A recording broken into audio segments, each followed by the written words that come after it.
Sunscreen can be a lotion, a cream, or a spray. But no matter what kind of sunscreen you use, it keeps some of the sun's rays from getting to your skin and can help stop a sunburn. Most sunscreens work by either soaking up those harmful rays, kind of like a sponge, or by reflecting them, kind of like a mirror. Most experts say that you should put sunscreen on at least 10 minutes before you go outside, and you should put on lots of it. It's a good idea to get some help putting on sunscreen, especially in places that are kind of hard to reach, like all over your back. And pay special attention to places you might not think about, like your ears, the backs of your legs, and the back of your neck. And once you get your sunscreen on, you should make sure you keep it on. It's a great idea to take a break every few hours and put on more sunscreen, especially if you're running around and getting sweaty, or you're swimming at the pool or at the beach. So enjoy your time in the sun this summer, but don't forget to wear your sunscreen. Thanks for joining us on SciShow Kids. If you want to keep learning and having fun with Squeaks and me, click the red subscribe button, and we'll see you next time here at the fort.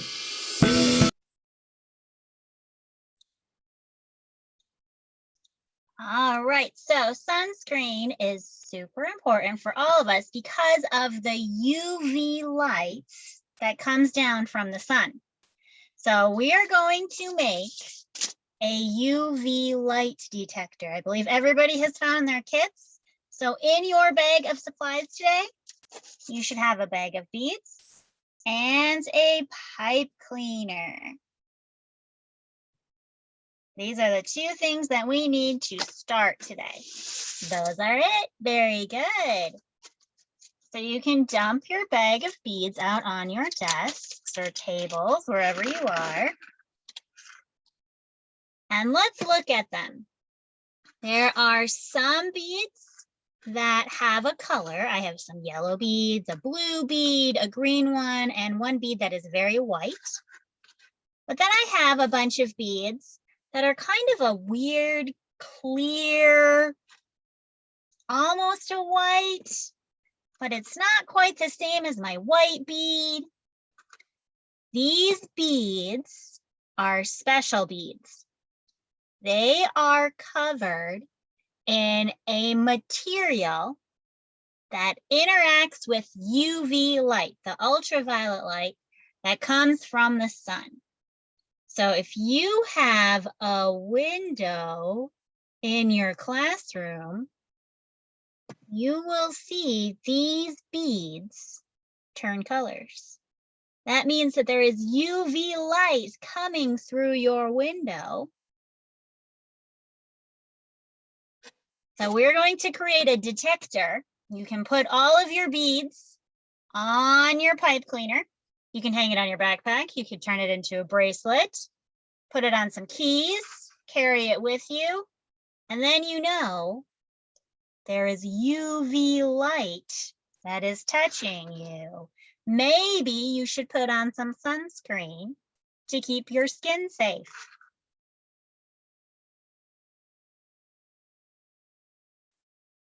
All right, so go ahead, put your beads on your pipe cleaner.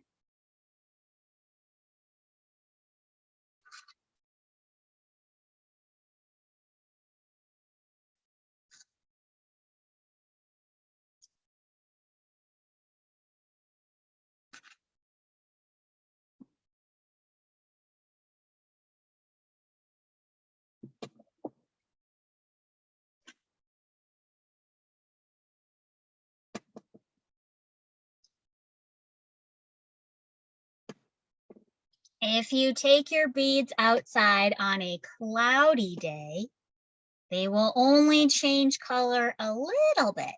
It'll be very hard to see. There are many different colors that they could turn. You could have an orange bead or a purple bead, a red bead or a green bead. If you take them outside on a really sunny day, then you can see the colors really, really bright. And that means there is a lot of UV light hitting you. You could be sunburned. Yeah, perfect. Very good job. Now you can decide what you want to do with it. You could turn it into a bracelet, or you can twist it together and hang it on your backpack. You can do whatever you would like with it.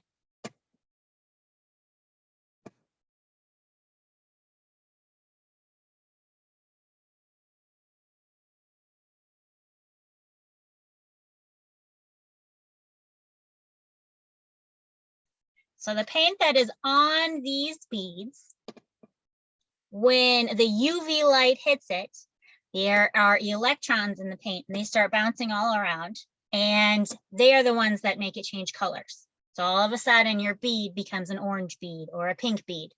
But then, just like you, after you ate too much candy and you kind of fall asleep after a while from a sugar high, the beads stop, those electrons stop bouncing around. They go back to a normal resting state and no more color. Perfect. Looks good.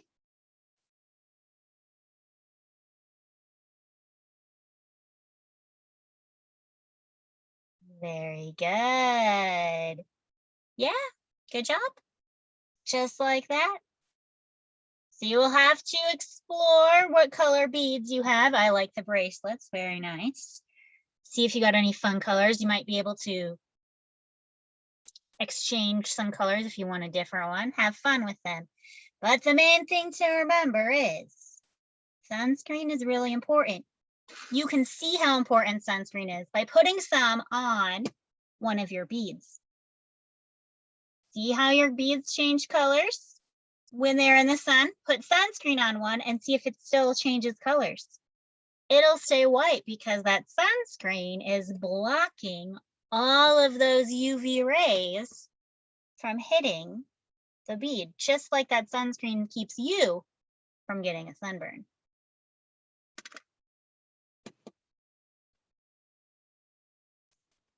Did you make a nice bracelet? Do you like it?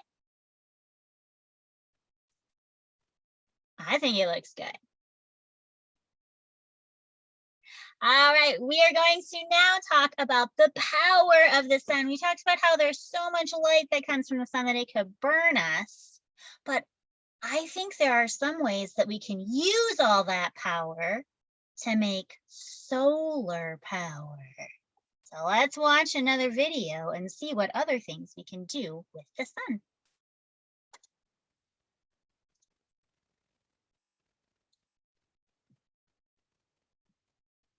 Solar energy. Did you know that all of the energy we use comes from the sun? You probably know that's true for solar panels, but the sun is also the ultimate source for energy generated by wind, water, and fossil fuels. It works like this. Heat from the sun drives the air currents and water currents that turn wind turbines and power hydroelectric dams. Meanwhile, the rays of the sun also help the plants grow that ultimately become wood, coal, and gas. What if we could cut out the middleman to open the most direct path between the sun and the energy we use every day? Let's take a step back so we can understand the real power and potential of the sun. The sun is a massive, flaming sphere of gases, 330,000 times more massive than the Earth. At its core, the sun is 27 million degrees Fahrenheit, which is 60,000 times the temperature of your oven when you bake a pizza. The sun gives off lots of energy into space as heat and light, called solar energy. If we could capture all of the solar energy that reaches the Earth's surface, we could continuously run a 25-inch television on every square meter of the Earth and still have energy left over. Right now, we aren't using all this energy. Instead, we mostly rely on coal, oil, natural gas, and other resources. But these sources aren't renewable, which means they'll eventually run out. In fact, if we keep using these non-renewable resources at the rate we are now, we may run out of oil and gas in the next 50 or so years, and coal in the next 115 years. Not only are these non-renewable resources going to run out, they're also polluting our planet and contributing to climate change. The sun's energy, on the other hand, will not run out for the next 5 billion years. That makes it a renewable resource. Other renewable resources, like wind and water, can also provide us with energy. But even all the energy we can get from all these sources added together is still less than 1% of the solar energy reaching the Earth. It's clear that the potential of solar energy massively outshines its competitors. How exactly do we harness solar energy? Solar panels directly convert sunlight into usable electricity using special materials like silicon. Another way to harness solar energy is through a process called concentrated solar power, which uses thousands of mirrors to reflect sunlight onto a tower. The heat captured in the tower makes steam that flows through a steam turbine which generates electricity. But even though we have these promising technologies to capture solar energy, there are still many challenges with using solar energy on a large scale. For example, the amount of solar energy we can harness can change based on place and time. Some parts of the world get much more sun than others. Solar panels in the Sahara Desert will produce more energy than those in Seattle. But even in the sunniest places, the sunlight still isn't constant. The changing of seasons, the cycle from day to night, and even clouds in the sky can reduce the amount of available energy. To make solar energy usable when and where it's less available, we need to improve energy storage and transmission systems. Above all, we also need to make solar technologies more efficient and less expensive. Currently, less than 1% of all energy produced and used in the United States comes from solar energy. But as more researchers, private citizens, entrepreneurs, and government agencies are recognizing its amazing potential, we're moving closer to a solar-powered society every day. The more we advance our use of solar energy, the brighter our future can be.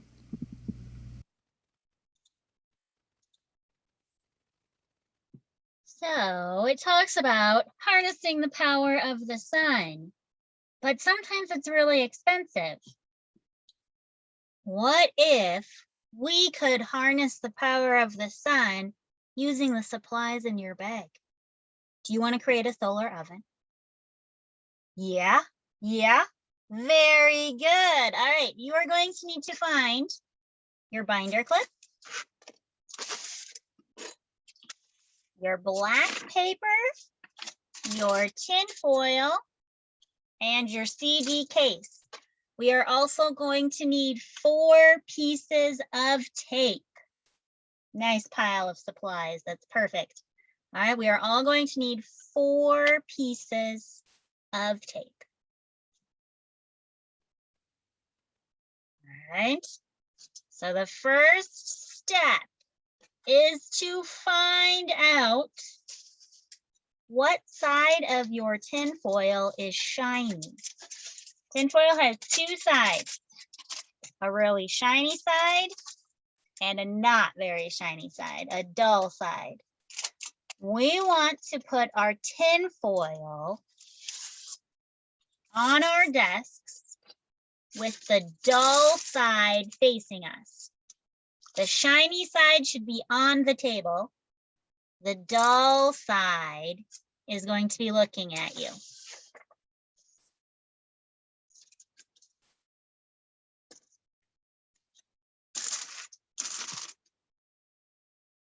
All right, so shiny side down on the table, dull side up looking at you.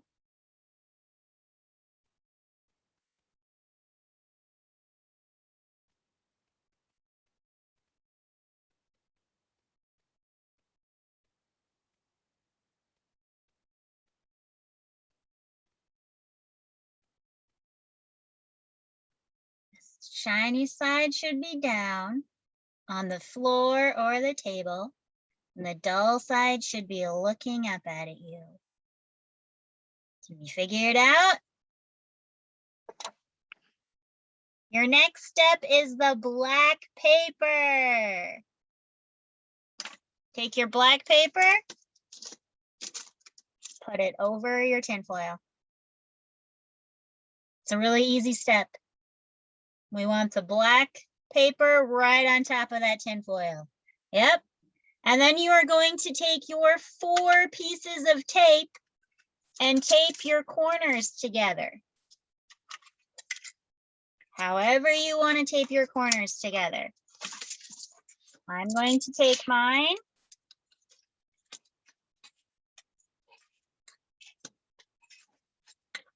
Just like that. So I have one corner taped together. And I'm going to do that on all 4 corners.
Very good job helping each other. Takes a lot of work to get all those corners taped together.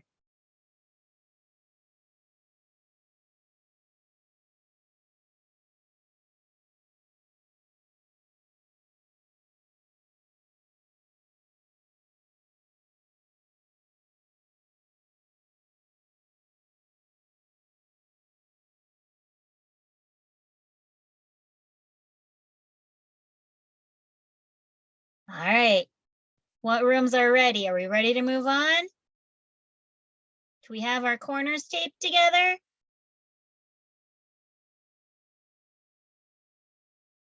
Yeah, okay. One room ready.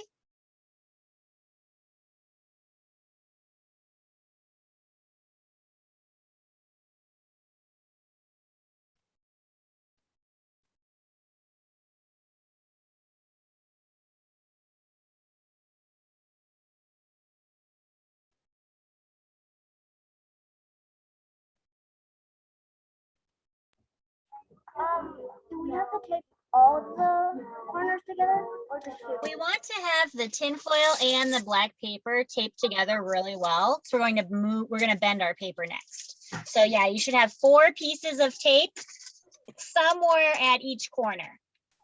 So we have to have the tape at each corner, or can we have it like this because they're not at each corner? It's okay if it's close. Mine's not exactly on the corner. Mine's Okay. right here. But as long as you have 4 pieces of tape close to the corner, it'll be okay.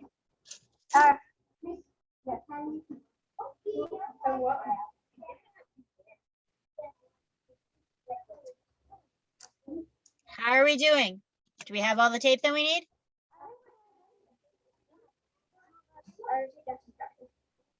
Still taping? Yep, that looks good. That's perfect. All right, your next instruction. We want to hold up our tinfoil paper just like this. We don't want it going up and down. We want it going this way.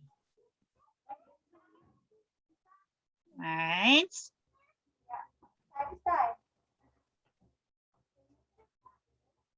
All the way open. Then you are going to take your hands, have a hand in each bottom corner. You're going to take your hands and bring them together. So now you have a cone. All right, so you've got your hands. Bring them together like a cone. It might be easier to go this way. What we're looking for is a cone.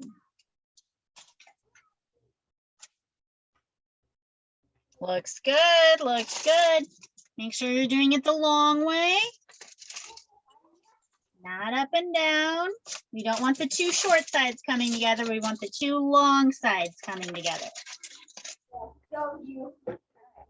Okay, how do you do it again? Because All right, so you've got your long sides. You're holding a bottom corner for each long side. Yep, and then you're going to bring your hands together. yeah, but it also like folds the whole thing. Yours is folded in half. Yours is like this, where it's folded in half. We want it open all the way.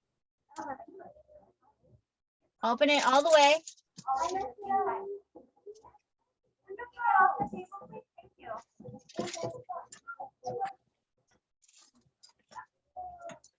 And then kind of make a cone.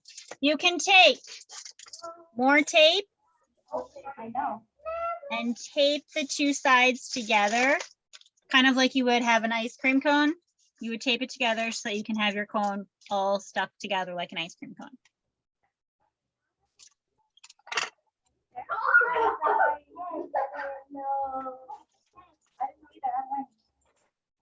All right, so I took my long side, brought it together, and now I'm going to put tape right here on my seam so that it stays together like a cone shape. Yep, that looks good. Very, very good.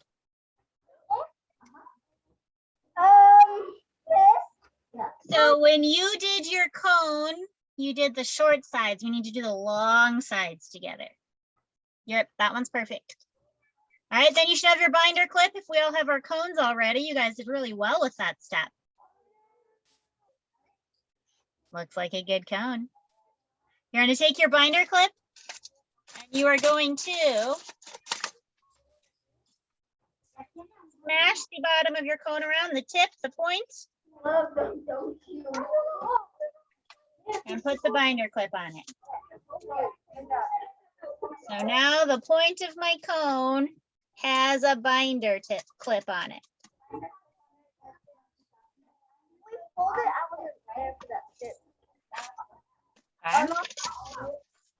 So I had my cone. I squished the point, the tip together. And now I am putting my binder clip on it. So I have a binder clip on the bottom of my cone. Looks good. Very good.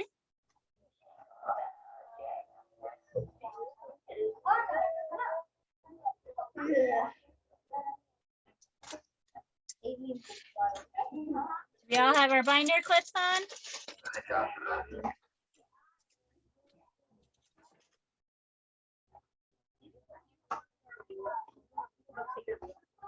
All right, the next step is to take your CD case and clip the binder clip onto the CD case.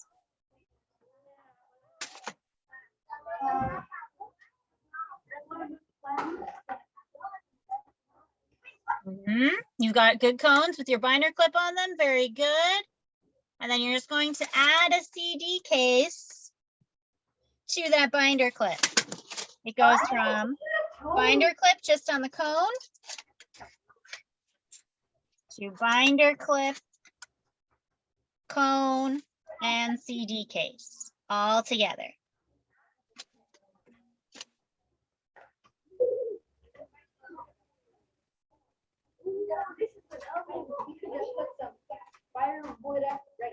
Can you do that again? Like how you get the binder clip and the CD and everything? So we have the binder clip on our cone. Good. And then you just put the binder clip. Like you can take it off. You've got your cone smashed and you just clip it all together. So now our oven that we're making is all attached.